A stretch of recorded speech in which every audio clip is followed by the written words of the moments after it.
Hello sir, வணக்கம். Welcome to சதா garden. மாடிக்கு வந்திருக்கோம். மாடி செடி கொடியெல்லாம் பார்த்துட்டு இருக்கோம். இன்றைக்கி உங்களுக்கு ஒரு ரோஜா செடியை பற்றி ஒரு சிறப்பான பதிவை கொடுக்கலாம்னு வந்திருக்கோம். ஒரு ரோஜா செடி காஞ்சி கருகி வாடி சாக போகுது, இது பிழைக்க வைக்கவே முடியாது. அப்படிங்கும்போது அது என்ன செய்கிறது அப்படின்னு நீங்கள் என்ன தத்தளிக்கிறீங்க? நம்ம பிடிச்ச ரோஜா செடி, நமக்கு பெரிய பெரிய பூ கொடுத்த ரோஜா செடி இன்றைக்கி இந்த நிலைமையில் இருக்கே அப்படின்னு நம்ம வருத்தப்படுறோம். இப்போ சாதாரணமாக ஒரு ஆளுக்கு ரொம்ப முடியலைன்னா என்ன சொல்லுவாங்க, டாக்டர் அதை ஐசியூவில் வச்சு பார்ப்பாங்க. அப்போ அதுக்கு வெண்டிலேட்டர்லாம் கொடுத்து அதை ட்ரீட்மெண்ட் பண்ணி அப்புறம் நார்மல் வார்டுக்கு மாற்றுவாங்க. அதே மாதிரி இன்றைக்கி நம்ம செடியையும் நம்ம என்ன பண்ண போகிறோம், ஐசியூவில் வைக்க போகிறோம். என்ன சார் சொல்கிறீங்க, செடிக்கெல்லாம் எங்கே சார் ஐசியூ இருக்குது, செடிக்கு எங்கே சார் ஹாஸ்பிட்டல் இருக்குங்கிறீங்களா? நம்ம பண்ணுறோம் இன்றைக்கி. அதை பாருங்கள். இந்த வீடியோவில் ஒரு செடியை ஐசியூவில் எப்படி வைக்கிறது, அதை ட்ரீட்மெண்ட் எப்படி பண்ணுறது, அதை எப்படி திருப்பி நார்மல் வார்டுக்கு மாற்றுறது, அப்புறம் வீட்டுக்கு எப்படி கூட்டிகிட்டு வர்றது அப்படிங்கிறதெல்லாம் ஸ்டெப் பை ஸ்டெப்பாக பார்க்க போகிறோம். அதை இந்த வீடியோவில் பார்க்கலாம் வாங்க.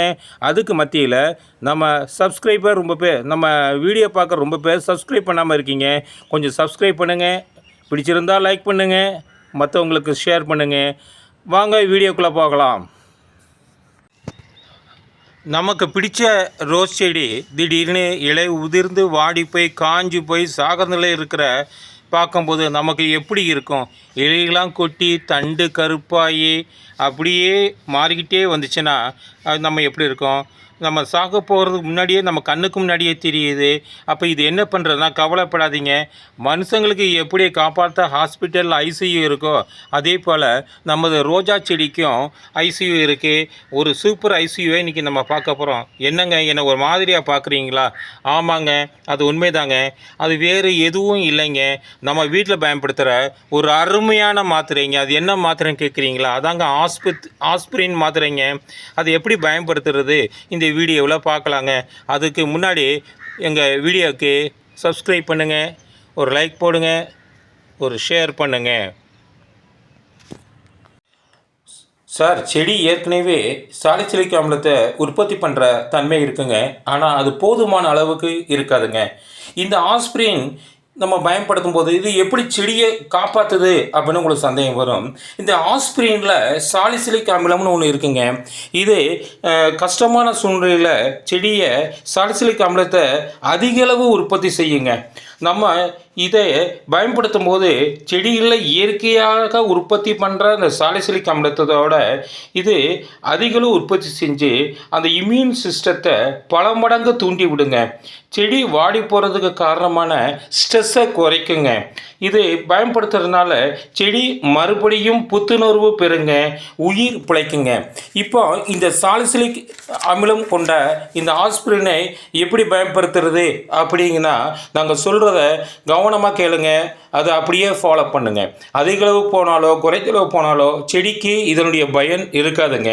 முதல்ல 1 லிட்டர் தண்ணியை எடுத்துக்கோங்க. இந்த பாட்டில் 1 லிட்டர் தண்ணியை எடுத்து வச்சுருக்குங்க. ஒரு ஆஸ்பிரின் மாத்திரை எடுத்துக்கோங்க. இந்த பாருங்கள், ஒரு ஆஸ்பிரின் மாத்திரை எடுத்துருக்குங்க. இந்த ஆஸ்பிரின் மாத்திரை அப்படியே போட்டு கலக்கிடலாமாண்ணா? வேண்டாங்க, அது கலக்கிறதுக்கு ரொம்ப நேரம் ஆகும். அப்போ என்ன பண்ணுறது அப்படின்னா, இந்த ஆஸ்பிரின் மாத்திரையை அப்படியே நன்கு தூளாக்குங்க. அது தூளாக்கி எப்படி பயன்படுத்துகிறோங்கிறத பார்க்கலாம் வாங்க. இந்த பாருங்கள், ஆஸ்பிரின் மாத்திரையை நாங்கள் தூளாக்கிக்கிட்டோம். இதை 1 லிட்டர் தண்ணியில் அப்படியே போடுங்க. அந்த தண்ணியில் கரையிற வரைக்கும் நல்லா கலக்குங்க.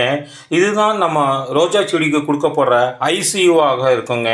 சரிங்க, இந்த ஐசியூவாக இருக்கும்போது இது செடியை என்னென்ன அதுக்கு முன்னாடி பண்ணணும்? இப்போ ஐசியூவில் சேர்க்கறதுனா ஒன்று சேர்த்துருவாங்களே, பிபி பார்ப்பாங்க, சுகர் டெஸ்ட் பண்ணுவாங்க, ஓவனாக பண்ணுவாங்க இல்லையா? அப்போ நம்ம செடிக்கு அது பண்ணணும்ல. அப்போ என்னென்ன பண்ணுறது, அந்த ஐசியூ சிகிச்சைக்கு முன்னாடி என்னென்ன பண்ணணுங்கிறத சொல்கிறேங்க. அவனிங்க, செடியில் இருக்கிற காய்ந்த இலைகள், பூஞ்சை பிடிச்ச கருப்பு தண்டு பகுதிகளெல்லாம் வெட்டி எறிங்க. தைரியமாக வெட்டி எறிங்க. சார், வெட்டி எறியலாமா? ஏற்கனவே சாகர நிலைமையில் இருக்குன்னா அதுக்கு காப்பாற்ற தாங்க இதை பண்ணுறோம். நம்ம ஐசியூ டானிக்கை என்ன பண்ணுறோம்னா, ஆஸ்பிரின் கலந்த அந்த தண்ணியை வேருக்கு 1/2 லிட்டரை ஊற்றுங்க. பாதியை ஊற்றுங்க, ஒன்றும் ஆகாது, தைரியமாக ஊற்றுங்க. மிச்சம் இருக்கிற 1/2 லிட்டரை என்ன பண்ணலாம் அப்படின்னா, அந்த தண்ணியை ஸ்ப்ரே பாட்டில் ஊற்றி அப்படியே செடி முழுவதும் அடிங்க. அந்த கருப்பு தண்டு பகுதி அடிங்க, இலைகள் மேலே ஸ்ப்ரே பண்ணுங்க. இதுக்கடுத்து என்ன பண்ணுறது அப்படின்னா அது பார்க்கலாம் வாங்க. இந்த ஆஸ்பிரின் கலந்த சாலிசிலிக் அமிலம் கலந்த இந்த தண்ணீரை பயன்படுத்துறதுக்கு முன்னாடி அது சில சிகிச்சைகள்லாம் பண்ண வேண்டி இருக்குங்க. அது என்னென்ன பண்ணணும் அப்படின்னா, செடியில் இருக்கிற காய்ந்த இலைகள், பூக்கள், பூஞ்சை பிடிச்ச கருப்பு தண்டு அதெல்லாம் வெட்டிடுறீங்க.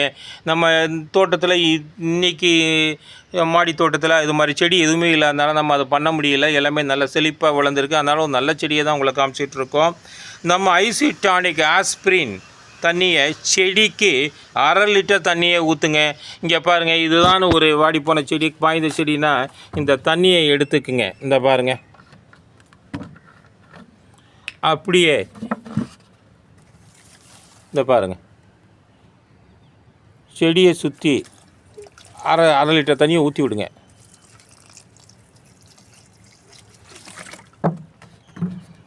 அரை லிட்டர் தண்ணியை ஊற்றியாச்சு. அடுத்து என்ன பண்ணணும் அப்படின்னா, மீதி இருக்கிற தண்ணியை 1/2 லிட்டர் தண்ணியை வந்து ஸ்ப்ரே பாட்டிலை ஊற்றுங்க. செடி முழுவதும் தண்டி பகுதி மற்றும் இலைகள் மீது ஸ்ப்ரே பண்ணுங்க. எல்லா பக்கமும் விடாதீங்க, அப்படியே ஸ்ப்ரே பண்ணுங்க. இப்போ ஸ்ப்ரே எப்படி பண்ணுறதுங்கிறத பார்க்கலாம் வாங்க. இந்த பாருங்கள், ஸ்ப்ரே எடுத்துருக்கோம்.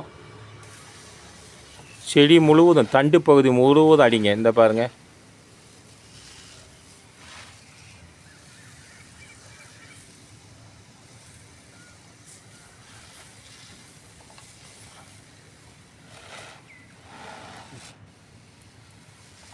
இது மாதிரி முழுவதும் அடித்து விடுங்க. அடித்து விட்டு இப்போ என்ன செய்ய போகிறோம் அப்படிங்கிறத பார்க்கலாம் வாங்க. இந்த ஐசியூ சிகிச்சை முடிஞ்ச பிறகு செடியை ஐசியூ வார்டில் வந்து, அதாவது நிழலான இடத்துல 1 வாரம் வைக்கணுங்க. அது ஐசியூ வார்டுங்கிறது நிழலான இடத்துல வைங்க. அந்த வெயிலில் வைக்கக்கூடாது, நிழலான இடத்துல 1 வாரம் வைங்க. துளிர் வர்ற வரைக்கும் அப்படியே காத்துருங்க. மண்ணை வந்து காய விடாதீங்க, அப்பப்போ தண்ணி ஊற்றுங்க. காஞ்சிருச்சுன்னா என்ன பண்ணுறது, துபக்குன்னு ரொம்ப தண்ணி ஊற்றிடலாமான்னா வேறு அழுகலாயிருங்க. அதனால் மண் காயாமல் பார்த்துக்குங்க. அதுக்காக தண்ணீரை ஓவராக ஊற்றி செடி வேறு அழுக வச்சிடாதீங்க.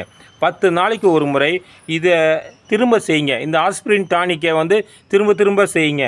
புது துளிர் வர்றதை உங்கள் கண்ணு முன்னாடியே பார்ப்பீங்க. அப்போ உங்கள் முகத்திலையும் ஒரு புன்னகை தவளும் பார்த்தீங்களா? அதுதாங்க எங்கள் வீடியோனுடைய வெற்றி. உங்கள் முகத்தில் இந்த புன்னகை பார்க்குறது எங்களுக்கு மிகுந்த சந்தோஷம். இந்த புன்னகை வந்த உடனே செடி சரியாயிருச்சுன்னு அர்த்தங்க. சரியான உடனே இது ஐசியூவிலிருந்து நார்மல் வார்டுக்கு மாற்றுங்க. ஆமாங்க, நம்ம வீட்டுக்கு கூட்டிகிட்டு போயிடலாம், நம்ம வீட்டு தோட்டத்தில் சேர்த்துடலாம், வெளியே சூரிய ஒளியில் வச்சிடலாம். இந்த ஆஸ்பிரின் பற்றிய ஒரு பதிவை உங்களுக்கு வழங்கியது உங்களுடைய சதா கார்டன். இந்த சதா கார்டன் சேனல் பிடித்திருக்கும் நினைக்கிறோம்.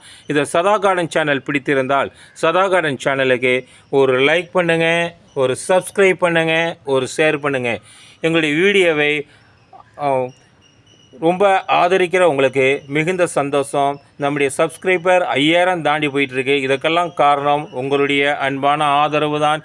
இந்த ஆதரவு தொடரணும்னு கேட்டுக்கிறோம். சதா கார்டன், தேங்க்யூ.